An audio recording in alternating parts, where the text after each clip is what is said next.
When it comes to medical care, that there is going to be this kind of virtual environment, and who better to talk about it than our guest, Dr. Khalid Moidu, who has been basically doing this for an awful long time and has been spearheading it and is very passionate about all of the different ways that they can utilize the advances in technology and physician and medical practices that are able to keep the patient satisfaction higher by reducing patient time spent in the office and just all the different opportunities to utilize this virtual care and to really use it to lower costs, because the four pillars of the healthcare industry system are improve access, improve quality, improve outcomes, and reduce costs. And this is a definite opportunity to do that. Dr. Moidu has a share a vision of a new model of healthcare with no in-person contact. And so we're so glad that you could join us today. You have a ton of experience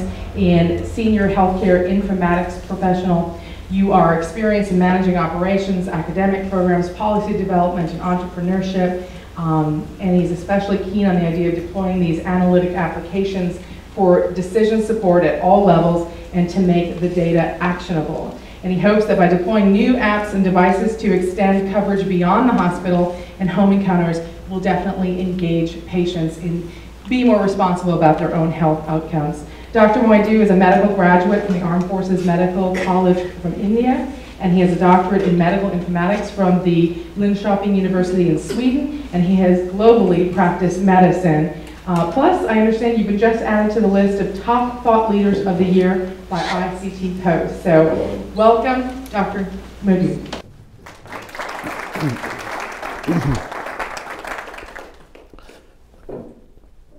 This is not going to be a talk. This will be more a discussion. So I come from India. India was the one country everybody in Europe was looking for. And when they landed here in America, they called the natives Indians. So sometimes you're born Indian, sometimes you're called Indian. I'm born Indian. And with everything said, I don't want to talk about technology, though Larry had a great show from his Star Wars, and I really want to apologize.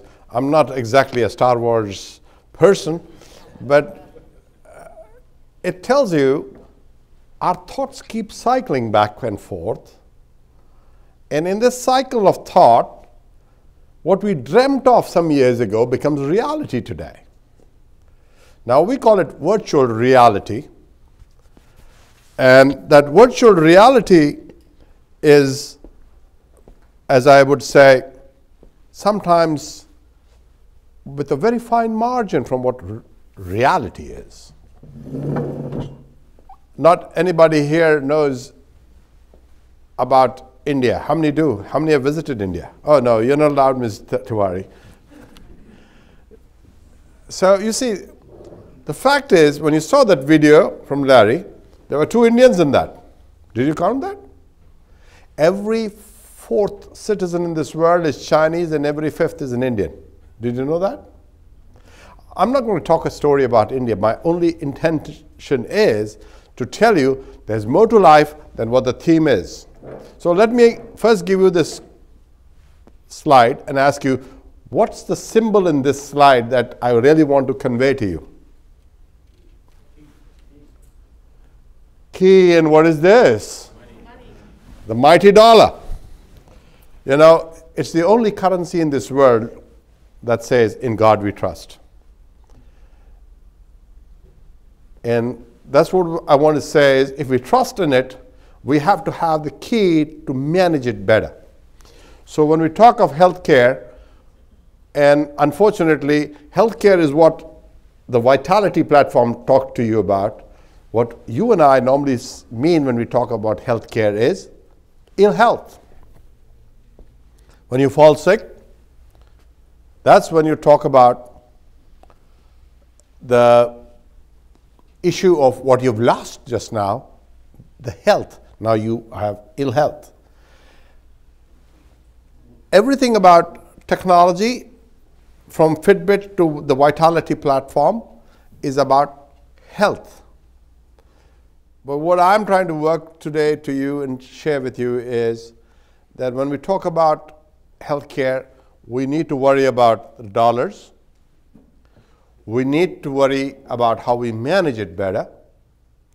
And in doing so, I would like you to remember the greatest impact of the motor car was moving to the suburbs is one.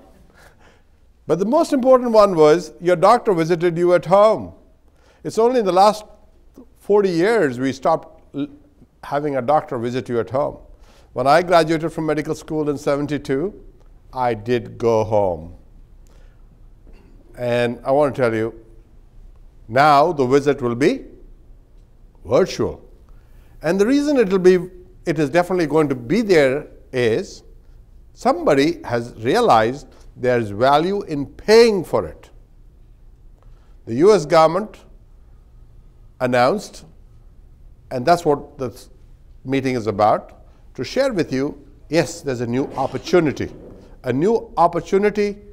for making revenue. It's a new avenue for revenue, and in that new avenue for revenue, we will also change the way healthcare is delivered and practiced. So, to really speak here, I had to make sure I was at HIMSS. HIMSS is a large industrial conference on health information technology, and there are over 36,000 people who gathered in Chicago. It is like 4 football fields of technology being displayed, as you will hear more and more about. And this only opens up the eye to tell you there's a lot of change happening. And to understand the change in context is my goal today. So while the principal goals of healthcare are improve access, improve quality, improve outcomes, and most importantly, reduce costs, we in America have been only seeing the costs go up. It is more than $1 trillion, a few $1 trillion now, and it is more than 19% of our GDP. And that's unsustainable. When people 15, 20 years ago started saying that in a car you buy, there are 2 doors that are the cost of healthcare. And this noise began in the 90s, but it is reality. We have to face it. And to improve it and reduce that issue has been a challenge. It has been a lot of conversation, but the most important part of the conversation began in 2003 when President George W. Bush declared to the nation that the year 2014, everybody will have an electronic health record. Sometimes these slogans, sometimes these slogans are more than just words. They drive us. And in driving us to that goal, sometimes we don't realize just because we have a slogan, does it mean did we get up? Does everybody here have an electronic health record? Some. Where? The trouble is you don't know where. That is going to go away in a short time, but we're not going to talk about that. But you see, that goal set us there, just like when Kennedy said we'll put a man on the moon. It was a real goal. In America, we think big and we do great things. And this is where it all comes to reality. And the reality that President Bush established for us was we will make data the roadmap for us to do it right. Nobody will fly by the seat of their pants, but they will fly with data and direction. And this data collection should not be at the only points of clinical encounter. They have to be at every possible spot. Give you an example. As a physician, I would see a patient in December, and the next time I see the patient in May. What happened in between? I don't know. Frankly, your doctor doesn't know. When you saw the patient, when you saw the doctor in December, you were well behaved. You went with all the right things so that you came out looking good. And then came Christmas. You had a great party. You put on a few pounds, and you blamed it on Christmas, and the pounds didn't go. So how many Christmases have you got to blame? It's not that weight is the only issue. It's the food we eat. I had a patient who every time came in January, and I always found his physical was out of control. He loved feta cheese. And guess what? He was Greek. With the Christmas parties, he ate a lot of feta cheese. Salt retention led to his heart failure, and that brought him to his lung issues. I'm a pulmonologist, just for everybody to know. So that's how it was. Till we did not connect his social life to his clinical picture, we didn't know him. And this is where you meet that doctor one snapshot, and then you see a second snapshot. You really have no clue what happened. And this happens in all your practices. Your doctor will be far more effective and efficient if he could do that. So we are going to be more data-driven. And the technology transformation we have been seeing has been immense in its growth, in its movement. I don't see anybody here not trying to look at their iPhone when I'm talking. I can see that. You might think I didn't observe it. I taught at Purdue, and I had 124 students in my class. He got caught. He acknowledged it. But the fact remains, we are all absorbing a lot of information. Some of that becomes too noisy for us. And some of these healthcare devices will make the noise much more loud. The question is, how do you channel it to make sense to you? That's the biggest challenge. So today what I'm going to talk to you is, and try to be very brief, because I can spend my life talking about my life. So let's focus on the three things. Health transformation. Is there a need? Do we need to do it? Let me ask the question here first. So as I said, this is not a dialogue. This is a conversation. Technology transition. I remember going home not so long ago when I came to the United States. I could go home at 5 and not know a thing about what life was about. No emails to worry. No smartphones to worry. And I really enjoyed my son playing soccer. How many of you can do that without somebody buzzing you? This is life. We're changing it. We are making advances to make our own life difficult. So technology transition is going to be there, but we got to harness it right. And that's going to be my second theme, harness it right. So we'll finally come to a little conversation on, yes, healthcare at home is going to be paid for. $40 per month per patient will be available if you meet a lot of criteria. So we will talk about that, and that's where I'll stop. And anytime anybody has a question, you're welcome to raise your hand and ask. The main reason I have slides is to make sure I remember what I want to say. So the caduceus, everybody knows, right? But the caduceus is not, it's supposed to give us vitality, right? But actually it's looking for our money. And everything I share and show to you is got a symbolic meaning in it, and I just want to make sure we all remember we are mortals, and question everything that happens around you. Don't accept it in blind faith. I did my doctorate in Sweden, as Ms. Mowbray just shared, Dorothy shared it with you all. And the one thing about Sweden, I'll tell you, they make everything perfect. The Swedes are perfect. They have everything standardized. And the one thing that they inculcated in me was skepticism. See it, touch it, feel it, kick it, but still question it. And I want to share that with you all. So the need is to balance care with cost. And that's what we will try to see what's happening. So we go back to the 4 pillars. And I just want to make sure, as office managers and as office vendors and as office people working with the physician offices, that at the end of the day, these are the 4 pillars and what they really work with. And you have to relate in one of these pillars with that person.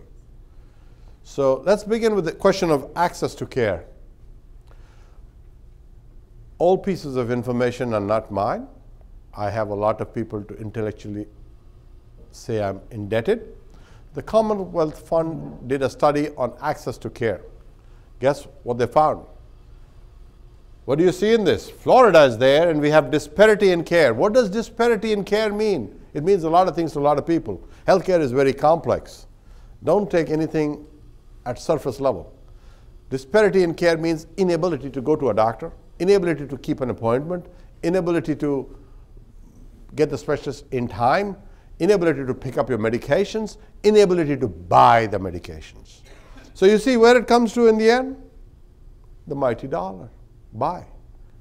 Get an appointment. How many of you try to get an appointment and don't get an appointment in time? You get up in the morning, you've seen something funny growing now, and you call the doctor and you'd say, 3 weeks, we'll see you. This is not going to stop growing on you for 3 weeks. Are you happy with that? So home care is a good answer, or emergency room is the other answer. Emergency room is very expensive. Try to avoid it. But if you look at it, among all the states, they found Florida among the top. Let's look at the financial disparities. And listen, pay deep attention to the age. Yes, we are the Medicare state. I am heading there. But we, in the senior citizen age, are cared for by the state under Medicare. The 19 to 64 people age group are the people who are among the highest with medical problems of financial debt. It is serious, because in the next thing you'll see that the rate of uninsured in Florida is again the highest. By keeping it in that tone, where are we going?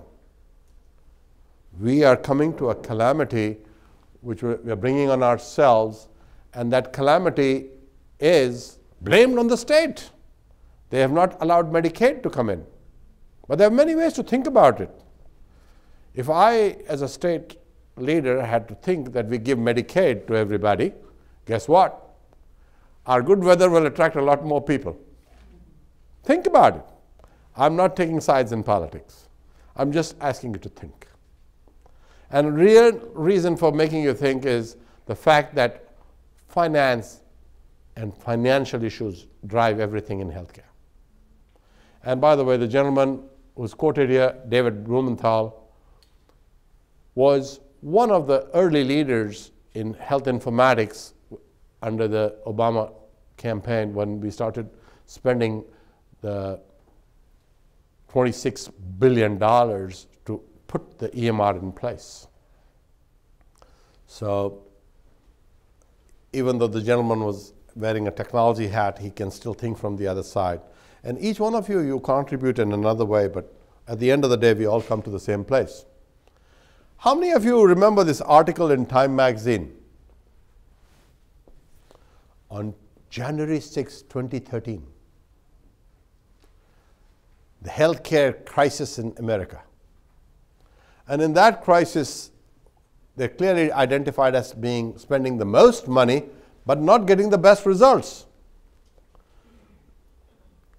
The best results, we are right, we get the expectancy age, despite the fact we spend the most money, among the least in these 5-6 countries. Is it good? What do you expect when you go to and spend big money? You expect results. We're not getting the results. And that's where I really want you all to remember is the reason why we need to think of not just technology, but appropriate use of technology. With everything we spend, with all the hospitals we have, we rank 9 spots behind Cuba in infant mortality. Where are the costs? When I order a pill of Lipitor for somebody in the US, that same pill, for the same price, you get 3 pills in Argentina. For a blood thinner called Plavix, when you give 1 pill in the US, you get 4 pills in Spain. Now you shift your attention here on this black hole of Calcutta. And you'll see the cost of a CT scan head is $43 in my home country. Appendectomy is $254 there. And a complete coronary bypass, even multiple bypass, is just $5,000. Guess what it is in America? Twice is already here, my friends. Australia is already charging $254 for that head scan. And our friends in Canada spend $40,000 on the bypass. Now you realize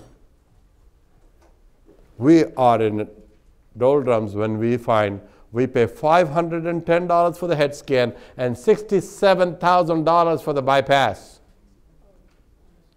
Stephen Brill, who wrote this article thing, recently had last year in April a medical event.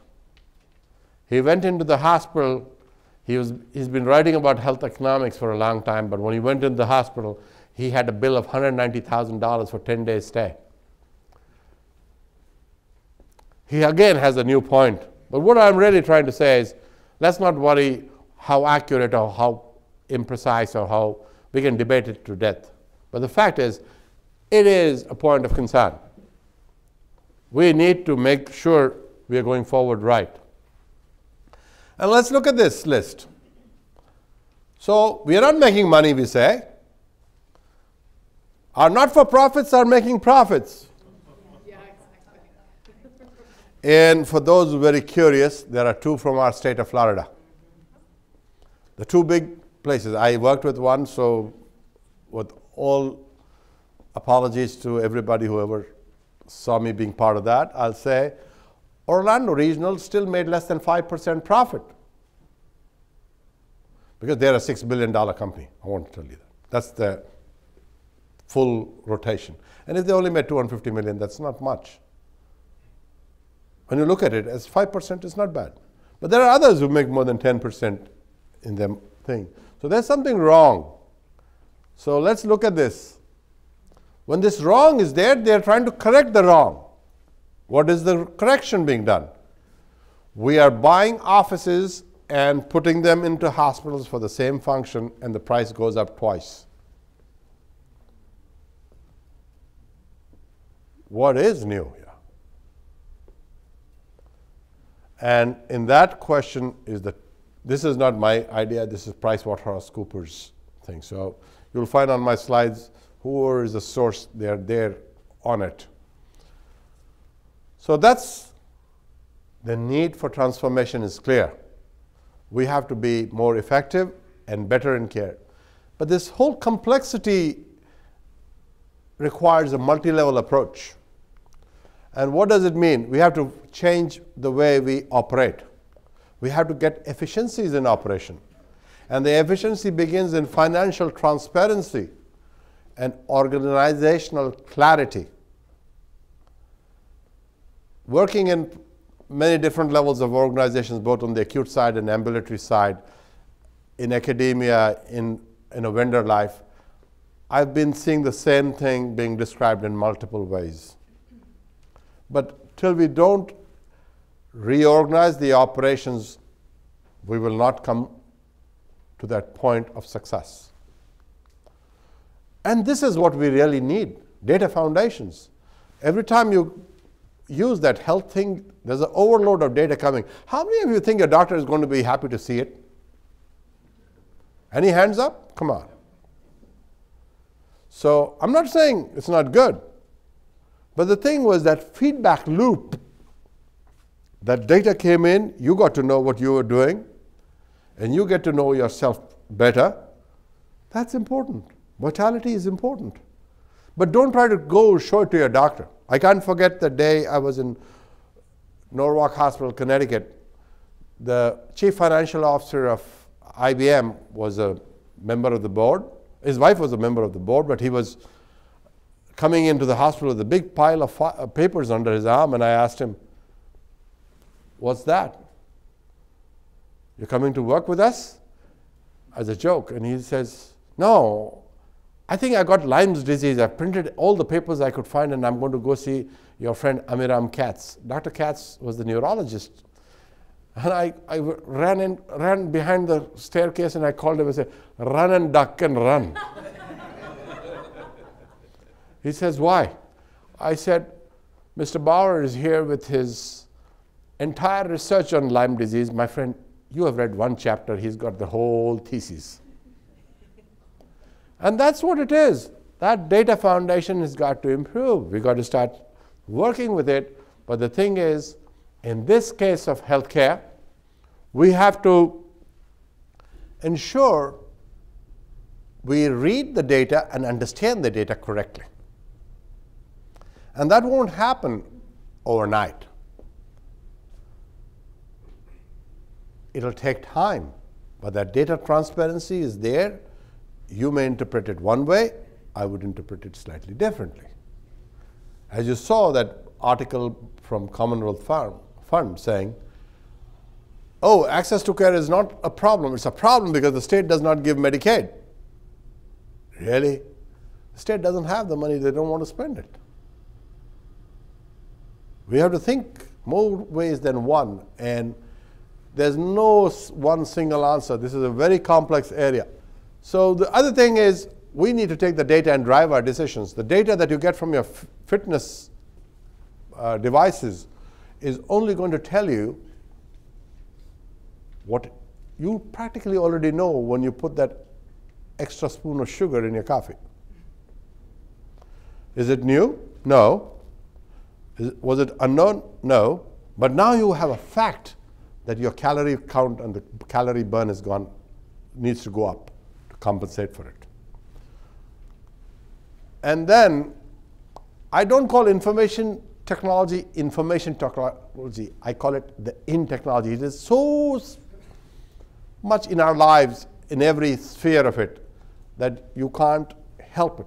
You are touched by it in some way or the other, and you don't even know it. With that segue, we'll go into technology. Where did we evolve from? We began with that single computer. Then we had a cluster of computers. And I don't know how many of you know that this month we actually celebrated 20 years of texting. It's 20 years in our lives. And you know this cluster of computers talking to each other? This began between a boyfriend and a girlfriend in the university called Stanford. One was an double E professor, the lady was an economics professor. Both had Macintoshes. How many of you remember the name Macintosh? Oh yeah, we have some people, Vinod and all don't know about it, they never saw it. But the fact is, they wanted to chat with each other. They strung a cable across and to know when to go for lunch and when to go where, and sometimes to share messages. And they created what is called Apple Talk. And from that, technology evolved. So we went from computers to network devices. Now you started seeing more information coming in. Networks became stronger. Networks became absolutely essential. How many of you are ready to stay in a house without internet? So the question is, not that internet cannot hide from you, as you see an ad says all the time, but you don't want to hide from the internet. We all want privacy. Who doesn't want privacy here? You will not get anonymity. You have traded anonymity for privacy. Because you go on the net, you have your digital footprint, everybody knows about you. I never had a web page for myself or one that I created except till I had a LinkedIn in 2008. But I always found if I Googled my name, I would have at least 40, 70, 80 hits on my name. So what I'm really saying is we have built this ourselves, and the technology will keep evolving because somebody is making money on it. So let me keep the theme in front of you. There is money in it. And that money has led to us shifting our problems and saying, okay, I don't want it. I don't want the headache of keeping this data center. I'm moving it to the, and that's going to happen, more and more happening. So as Cloud DX likes to call themselves, cloud diagnostics. It is what it is because we have taken it there. Let's look at this figure and see when we talk about the connected technology world and the devices that are being sent. How many of you have an automated climate control at home? I got a few hands up. How many of you know of a company called Nest? Lots of you. Good. Now this is what I'm saying. We are here in 2014 and these are all very small. We'll see them all over the place. I drive a high-tech car. I drive a hybrid. But I want to tell you, I brazed my garage, and the Lexus dealer knew I had done it. My car was talking home. Mommy, I got hurt.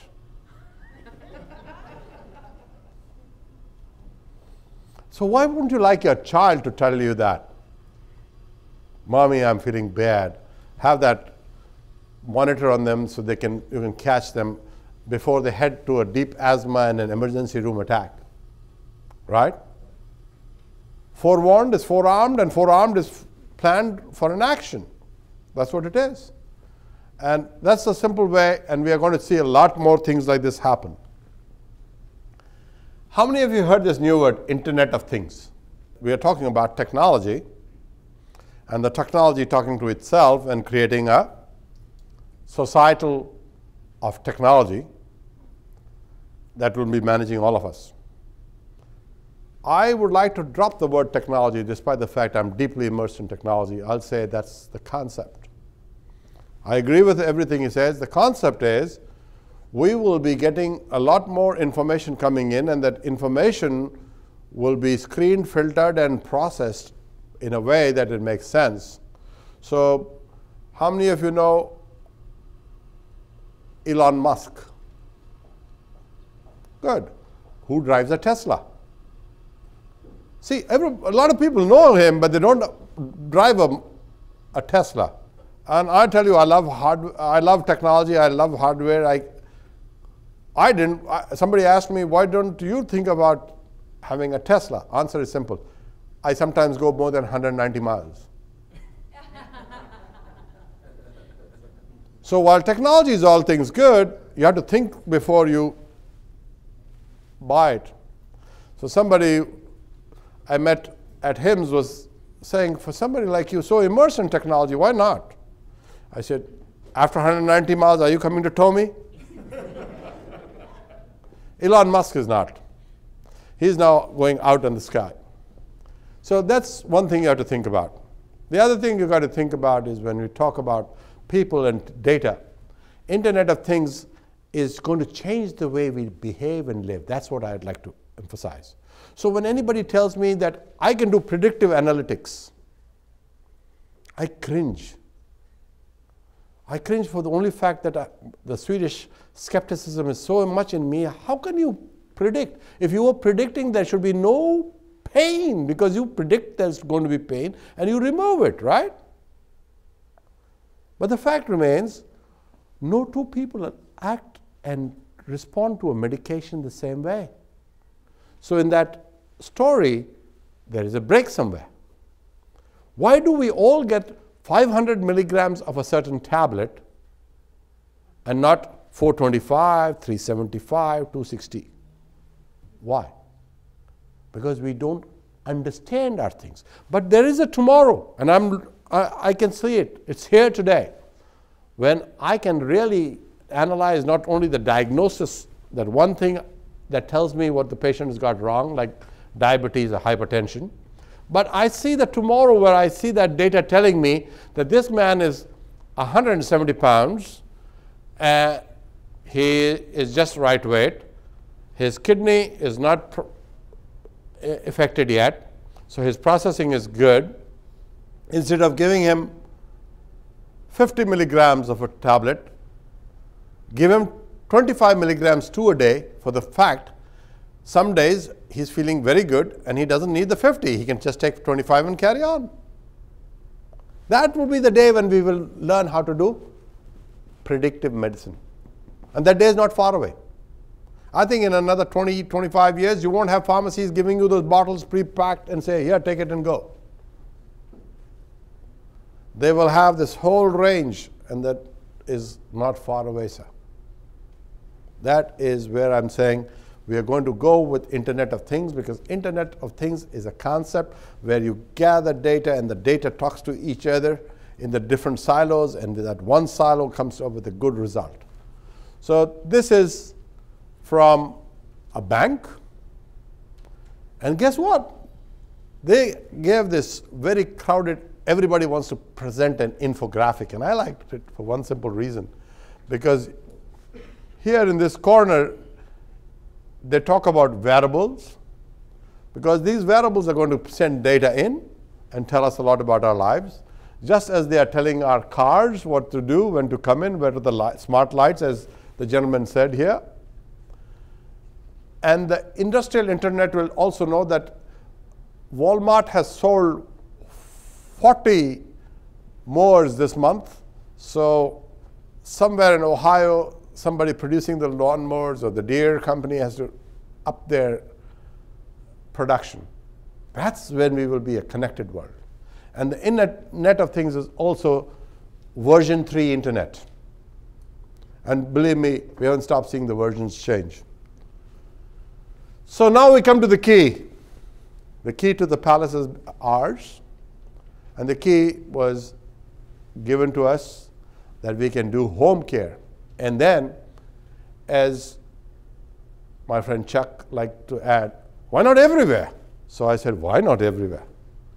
So when he asked me if I would speak here, I said, sure. I can now speak freely. I'm under no constraints. So the everywhere is a good proposition to leave for you. And let me tell you, some of these changes we are doing are having a great impact. This is a slide from 2013, where you see that the federal government has already created over 430 ACOs.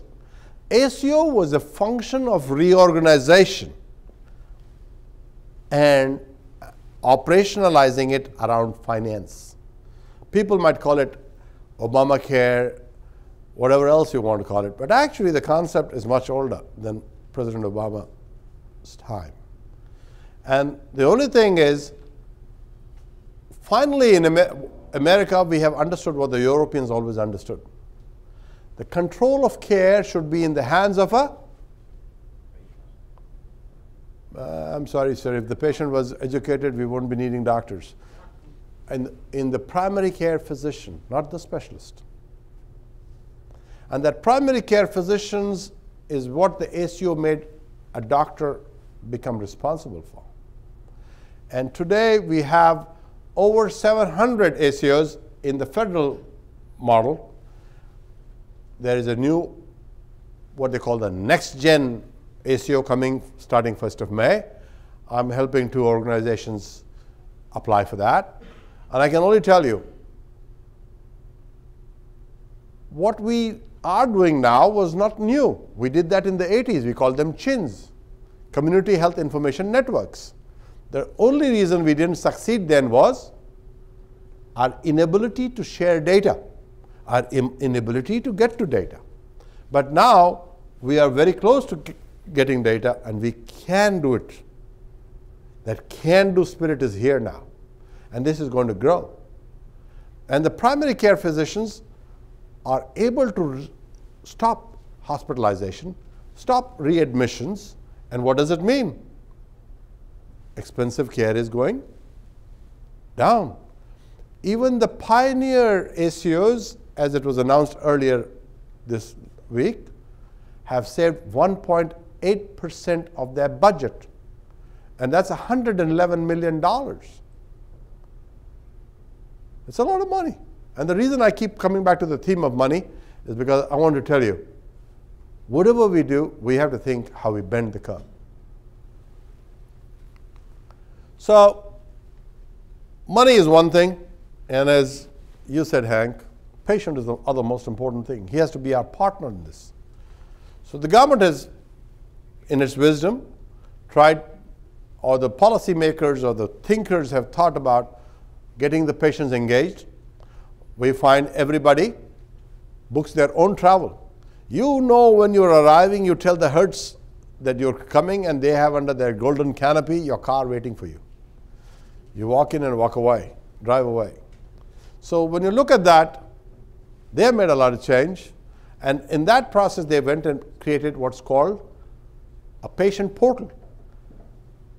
Having worked in the organization till very recently, I can only tell you, the patient portal is a good idea, but it is not adopted by people because they don't think about health care till they have lost the health. Exactly, ma'am. So that became one part, and they tried to keep the portal as an important part to go forward. And the next thing was the blue button. Okay, we got this information, but we not give them access to it. So that became the second project.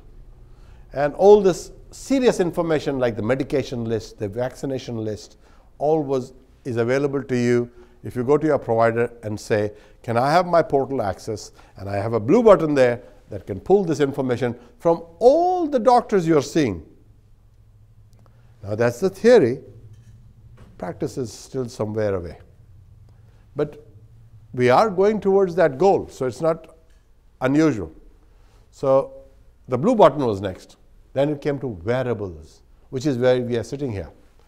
How many of you have heard of the first three things? Yes. And I just want to say, sometimes these wearables are also called M-Health or mobile health.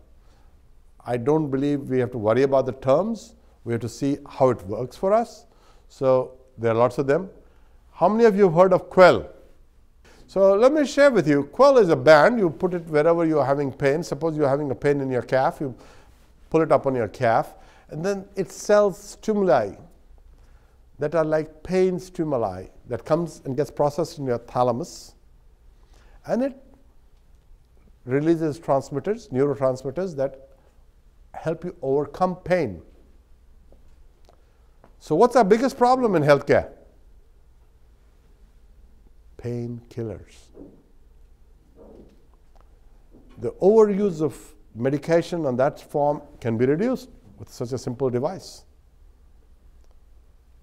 Yeah, it won't give you the buzz.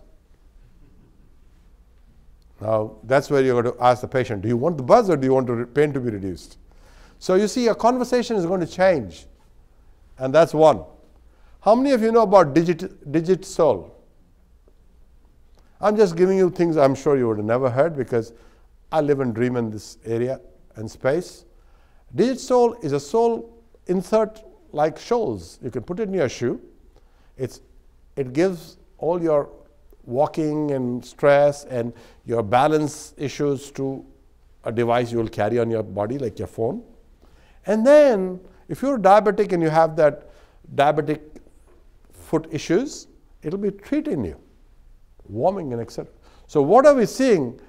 This is not tomorrow, this is not 5 years, this is not 2040, this is now. So this is happening.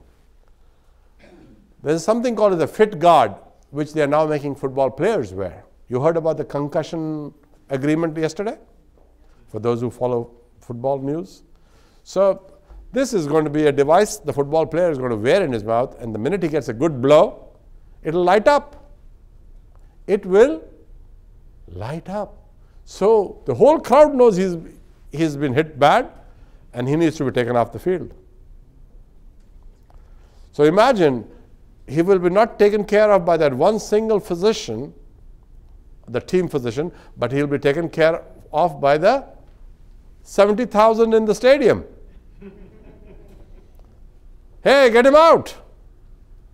So that's how things are changing. And then, last but not least, I'd like to remind you, the devices like what Larry shared with you, and there are many like that, are home medical devices.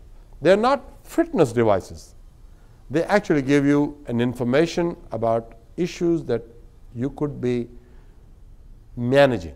And that information collected, put on the cloud and shared with your doctor could give him a trend to see that he had spikes on the 3rd week every week with his blood sugar. Why? Oh, his daughter comes to visit him. What's daughter got to do with that? She brings cookies. Imagine that. Now he comes to visit the doctor on the 4th week, and naturally he has not overcome that piece. So he keeps looking bad and the drug dose keeps going up. How many of you may not want to say it, but are aware that people have heart attacks early Monday morning? Are you aware? Why? Coming to work? Sorry, you got it wrong. With a friend of mine at Oshner Clinic, we looked at data, and it's very fascinating. Friday, you go home, you think you've got all the weekend to rest, and you go for a late movie, you come and have a binge of beer drinking or wine or scotch or whatever it be, you're poisoned for the weekend. Now you get up with a hangover on Saturday, and you got a long list of things your wife has got for you. I'm sorry, ladies. But my wife always has a list for me. So by the time you get through that list and you find you're faltering, it's end of Sunday. Your weekend is there, and you actually ended up with what? A more stressful weekend than the weekday. It's the stress of the weekend that makes you have the heart attack on Monday morning. Disprove me. I have data to show you that. And this is data from Oshner Clinic, where they followed 1,600 patients with high blood pressure. And they found they always spiked in their blood pressure over the weekend. So these devices are going to change the way we do. So chronic care management, this is from the advisory board, one of the largest consulting companies in the area of healthcare space. And they said, no need to come in. CMS allows me to take care of you at home.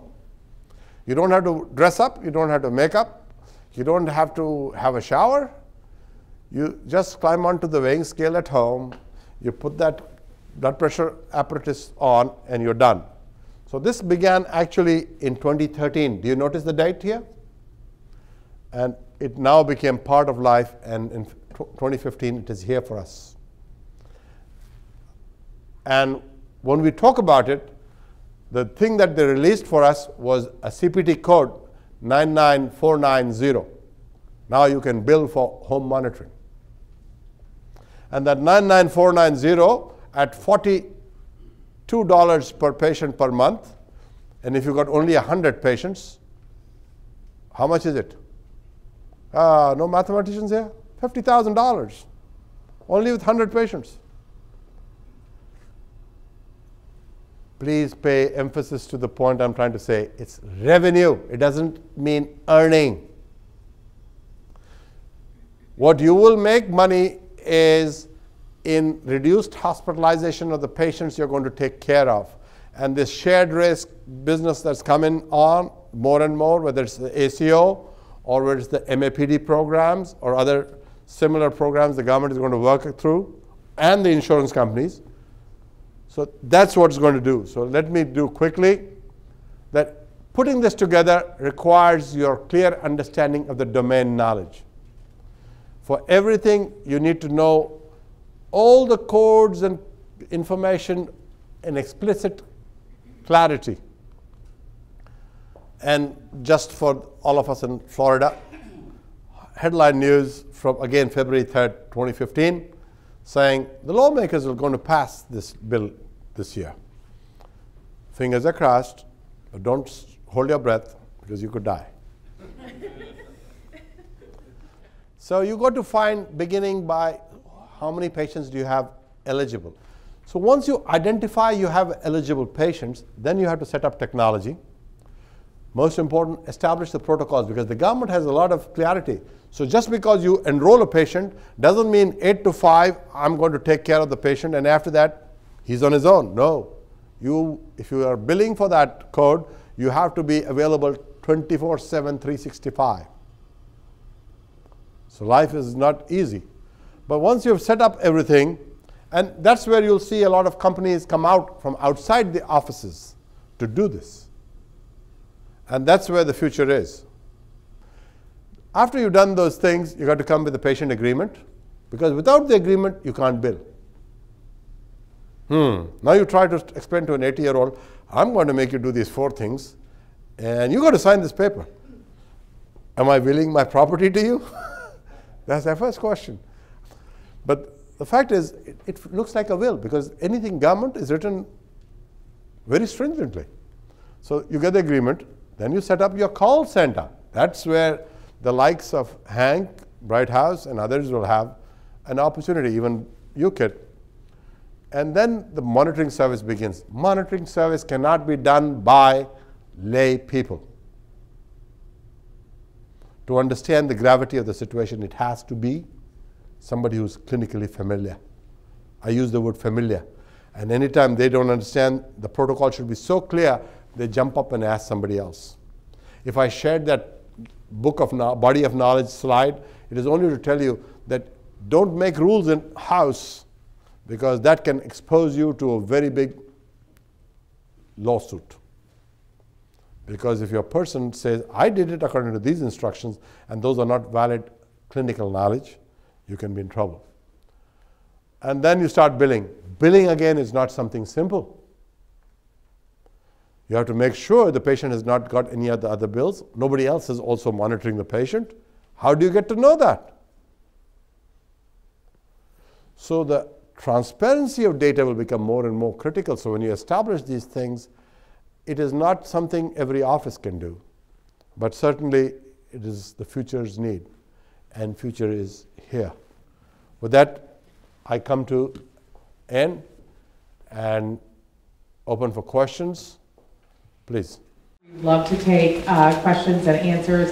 If we don't get to yours, you can always add it to the LinkedIn open discussion as well. So any questions? Oh, several. I think I saw Martin's hand first. Hopefully this one will be easy. I hear wonderful ideas here to manage disease states and ways of getting reimbursed for it. I hear wonderful ways of monitoring and supervising decrepitude. I hear nothing about prevention, which avoids getting into this whole cycle in the first place. Could you comment on where you see that fitting in? Okay. Could you just describe yourself so I can give the context to the question? I am in the preventative care business. So we all speak from our lobbies. So I just want to make that, I didn't know the gentleman was in the preventive thing. The distinction between health and ill health, I made up front and very clear. So if you look at the Fitbit or the Vitality platform, which was the first thing we described, those are to ensure we prevent ourselves ending up ill. For that part, there is no money to be paid to you. And there is no incentive yet. Else, we will be bankrupt in a year, not even 2 years. So we haven't gone there. But for those who are already burdening our healthcare system with the utilization of care, this is an incentive to get them on it, to reduce the expensive hospitalizations. And any given day, you can open a healthcare magazine. There's something called as Becker's Health. How many of you know of it?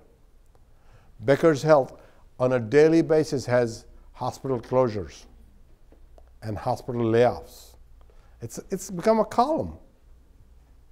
But does it mean we're falling sick less? No, our place of care is changing. So I answer you in this way, sir. This incentive is to shift the site of care. As far as keeping yourself healthy, that's the best. And as a doctor, when I was a pulmonologist, I would look at a smoker and say, hey, thanks, you're going to be my patient. I'm sorry, there was an incentive there. You made me tell you the greed factor. It's all the greed factor. Yes? In the work that I'm doing right now, I'm finding that most of the doctors and medical practitioners are delaying their entry into the technology side of data management, as it were, patient records and such. Part of the reason for that is the lack of security that seems to be taking place with the upload of data to the cloud or the transfer of that into an electronic system.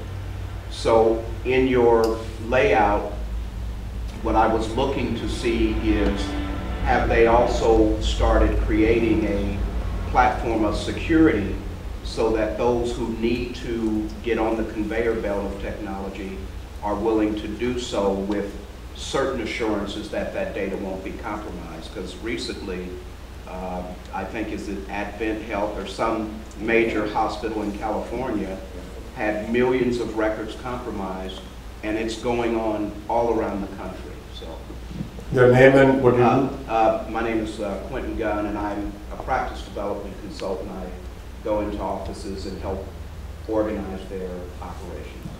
So we have a question from Mr. Quintin. He's a practice development person.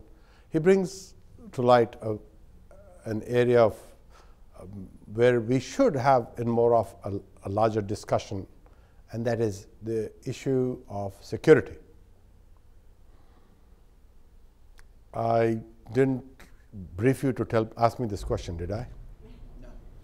It's an area of my passion, and I want to say security, you can put all the technology security, but if your user, the worker, is not smart enough to understand the implications when they disclose data, what happens? So basically it was about privacy and the issue of privacy. So first thing, I had 3 years of federal funding as a professor at Purdue to study security in healthcare. And let me share with you, I am one of those who thinks it's very vital for doing business in the new era. If you know, I know how to walk and talk and dock like a duck, so I can duck meaning dock. So I can go pick up the file and walk away. The nurse will not even have 10 seconds of hesitation to ask me, who are you? Right? At Orlando Health, all the old nurses do know me. If I went in there, they would see me, and if I go pick up somebody's file, my neighbor's file, and peek into it, they would have no issues, right? Yes. Because you walk with a sense of authority, you walk with an aura, and then it goes away. But could you catch me for that? With all those cameras, yes. But in the absence of cameras, which was 10 years ago, no. But that's possible now.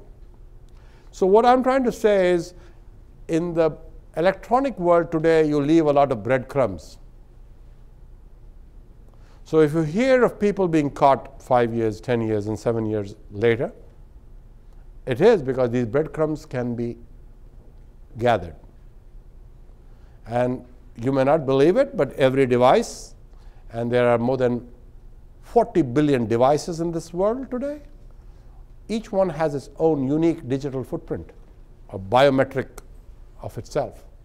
So while security is very important, it can be handled. Unfortunately, as Moses taught us, to change is not easy.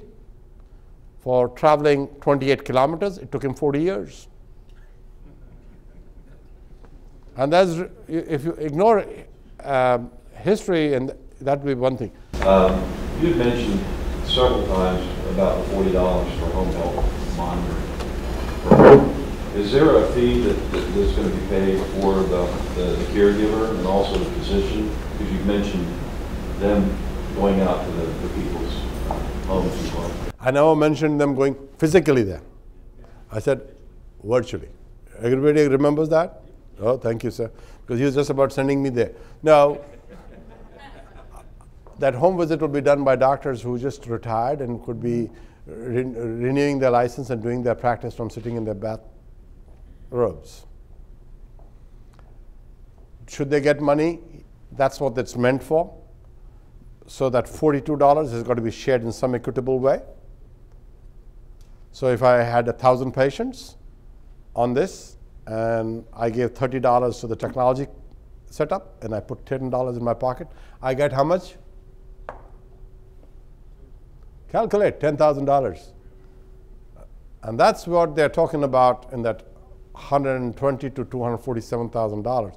The trouble is today that technology has a lot of issues.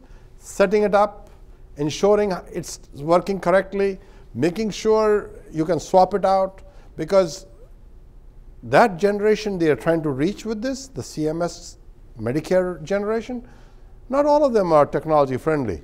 I am in that generation, but I am technology friendly, but I'm the exception to the rule, to prove there is a rule like that. You have one more question?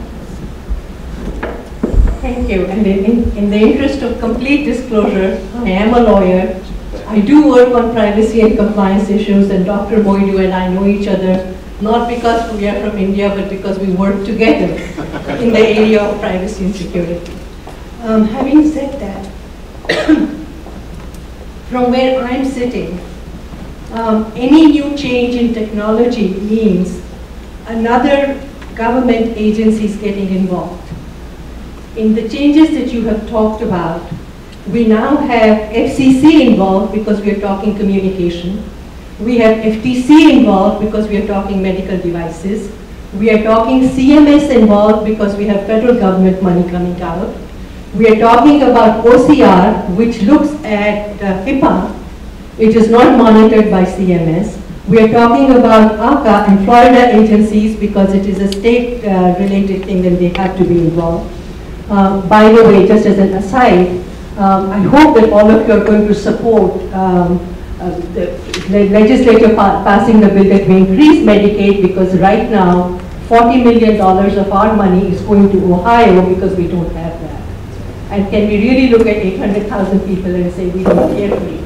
But apart from that, the question I'm here to ask you is, which is the agency in the device arena that is looking to bring together a compact of the government agencies so that we have, us lawyers don't have to look at 20 different laws and 36 agency monitoring and regulations to be able to advise people? Ms. Rana Tiwari had a very good question. It's a proverbial problem of a complex bureaucracy. How are we, and who is the person who regulates this home care or chronic care management?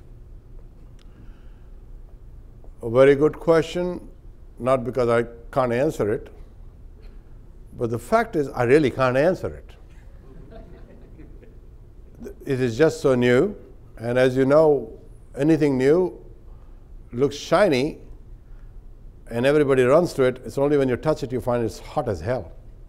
And that's the reason why I didn't expose that part of it. But fact is, as she described, there is a whole three-letter acronym, business managing the business.